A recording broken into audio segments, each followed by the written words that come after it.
A very good morning, dear children. Today we will continue with the remaining part of chapter 10, that is cell and cell organelles. In the last class, we learnt about 6 organelles, which included the cell wall, the plasma membrane, cytoplasm, nucleus, endoplasmic reticulum, and the Golgi bodies. These were the 6 that we've learnt. Today we will be learning the remaining 4 of them. Okay, so we are going to start with the first one, lysosome. We know that there are various activities and processes which are taking part in the cell. And it is obvious that because of these activities, there may be a lot of waste which is generated during these processes. These waste need to be digested or they need to be removed out, because if it remains in the cell, it is going to harm the cell. This removal of the waste or digestion of the waste is done by the organelle called as the lysosome. The lysosome is a single membrane bound sac which is filled with digestive enzymes, or it has chemicals inside it. Let's look at it. So this is a lysosome and it has these waste particles entering it. Once it is inside, the chemicals and enzymes destroy them completely. Lysosomes have other functions also, like immune system. When any virus or bacteria enters the cell and when it attacks the cell, at that time the lysosome, it will destroy and kill these pathogens by using its digestive enzyme. So lysosome will kill the bacteria and viruses that are proving to be harmful to the cell. Second is demolition squad. Whenever any cell organelle is worn out, that means as time passes, the cell organelles, they get damaged or they slow down in their functions. Such cell organelles are destroyed with the help of lysosome. This process where the lysosome is destroying its own cell organelle is called as autolysis. Autolysis. Auto means self or automatically or on its own. And lysis means destroying or damaging. So damaging of its own cell organelle, that process is called as autolysis. By doing so, what it's doing is it's trying to remove out all the damaged parts so that new organelles can come up and the functioning can happen smoothly. So that is done by lysosome. So that is called as demolition squad. The third function is suicide bags. Now, whenever the entire cell has become old or it has got damage, the lysosome will burst. Now we know that the lysosome has chemicals in it, it has enzymes in it. So when it is bursting, at that time the chemicals and the enzymes, they spread in the entire cell and the entire cell gets damaged. This is called as suicide bag. Okay, now do not get confused between demolition squad and suicide bag. Demolition squad is where only one organelle, any one cell organelle is getting damaged, but the entire cell is working. Okay, suicide bag is when the entire cell gets damaged, the entire cell is destroyed. That is the difference between the two. The next function is that whenever the cell is not getting any proper nutrients or it's not getting food, it's not getting energy, at that time lysosome, it digests the proteins and the fats which are stored in the cell. By digesting it, it will get the necessary nutrients and necessary food so that the cell may survive under such harsh condition like starvation. So these are the functions of lysosome. Mitochondria. Now, there are so many functions, so many activities that are taking part in the cell. It is important for the cell to get energy. Without energy, it won't be able to do anything. This energy that is needed for the activities in the cell is provided by the organelle called as the mitochondria. The mitochondria has two membranes in it. It has the outer membrane and it has the inner membrane. The inner membrane is folded many a times. This folding is called as a cristae. And inside the folds there is something called as the matrix. That is the blue color substance which you are seeing is the matrix. It is a gel kind of a structure which is very high in protein. Why is it high in protein? Because this gel has DNA, it has ribosome, and it has enzymes. When DNA, ribosome and enzyme come together, they have the capability of producing proteins. That is why this matrix is also said to be the proteinaceous gel. That means a gel which is high in protein.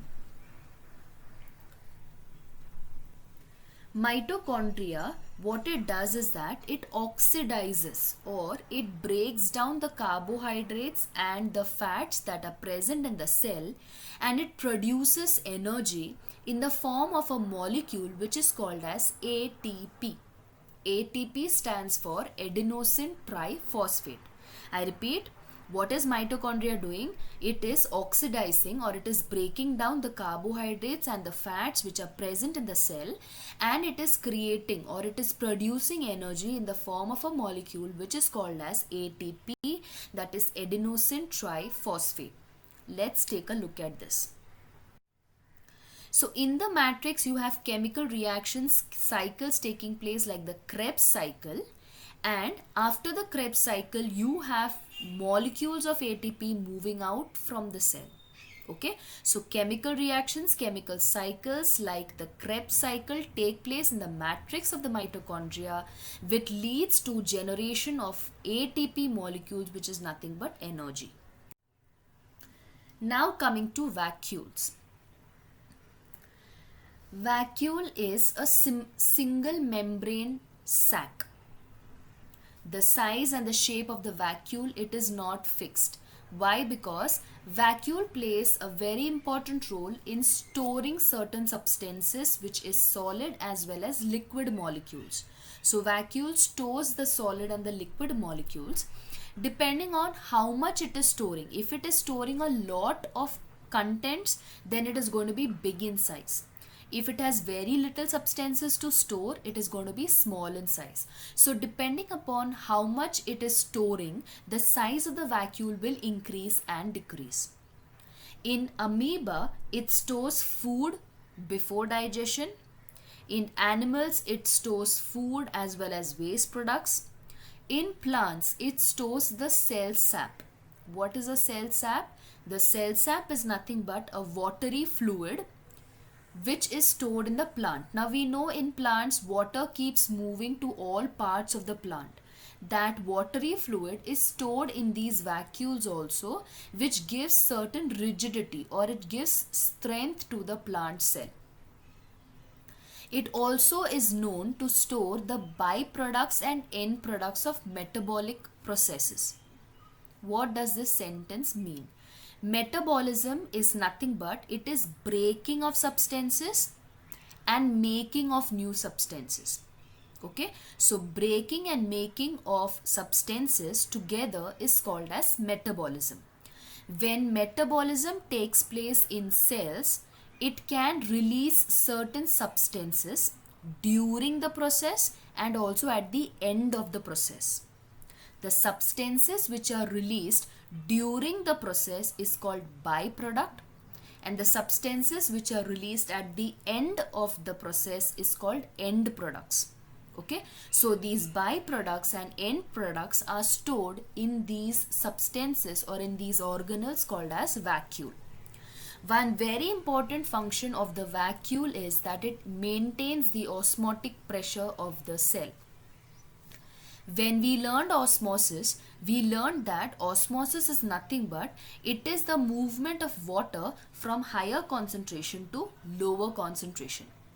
When vacuoles are doing its function of storing contents in it, there are possibilities that water may reduce in it or increase in it. So, there are possibilities that it may suddenly lose its water or gain a lot of water. This sudden movement of water molecules in and out of it can damage the balance of the vacuole.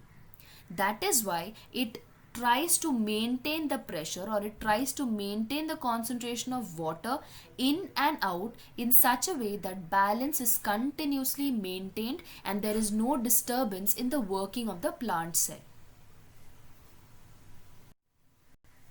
Plastids. Plastids are double membraned organelles, and it is of two types, leucoplasts and chromoplasts. Leucoplasts are white or colorless, and they play very important role in storing starch, oil, proteins, etc. Whereas chromoplasts, they are the colored plastids, and they are responsible to impart color to the plant. You must have seen a lot of flowers which are yellow, orange, red in color. You also know that the leaves of the plants are green in color. This different color that you see around you in plants is because of the chromoplast. So it is clearly understood that plastids are the organelles which are present only in plants. What gives it this color? This color that it has got is because of pigments present. Pigments are nothing but the colored material or the color imparting natural material that is present in the plants. So pigments are nothing but colored substances, or anything which gives color is a pigment. Let's look at the different types of pigment. Anthocyanin and betalains. These are the pigments which give color. Now if you see, it is giving you different kinds of color. That is why it's written on the left hand side also. It is written on the right hand side also. Anthocyanin is the pigment which gives purple color, blue color, or even red color to the fruits and the plants. Betalains give red color to the plants. Anthocyanin and betalains, they are very similar in structure, but the difference is that anthocyanin does not have nitrogen, betalains have nitrogen. Okay? Chlorophyll is the pigment which gives green color to the plant, and that is why you have the leaves of the plant being green, because leaves have chlorophyll in it. Carotenoids give orange color. Xanthophyll, which is not mentioned in this table, but xanthophyll is a pigment which gives yellow color. So all the different colors which you see in the plants is mainly because of the different pigments present in it. But you must have observed that tomato, when it is raw, it is green in color, but when it is ripe, it is red in color. Why is this change in it? It is mainly because the pigments, they change, or they can get converted from one form to another. So when the tomato is raw, it has chlorophyll in it because it is green, and as it is getting ripe, this chlorophyll is broken down and it gets converted into lycopene. Lycopene gives the red color in the tomato. So these pigments, as they change, the color also changes. Now, chloroplast is one of the most important organelle that is present in the plant cell. The plant, we know, is autotrophic. Autotrophic means that it has the capability to perform photosynthesis. That most important process of photosynthesis is done in the organelle called chloroplast. Chloroplast has two membranes in it, the outer membrane and the inner membrane. And inside the inner membrane, there have thylakoid. Thylakoid is nothing but it is a sac kind, a coin-like structure, and this coin-like structure is placed one upon the other like a stack of coin. This stack is called as granum. This is the place where the granum or the thylakoid, they can trap the solar energy, and it can get converted, it converts it into chemical energy or food. The stroma contains very important DNA, ribosomes, carbohydrates, enzymes, which are very much important for photosynthesis. So, this entire structure of the chloroplast helps in converting solar energy to chemical energy or food. So, chloroplast helps in photosynthesis, chromoplast gives color, and leucoplast gives it has a capacity of storing food like proteins, starch, oil, etc. And all of these come under plastids. So, chloroplast, chromoplast, leucoplast all come under plastids. Let's look at how it looks in chloroplast. This is the chloroplast, and inside when you go you will have these stack like substances, which is nothing but your thylakoid, which help in trapping solar energy and converting it into chemical energy.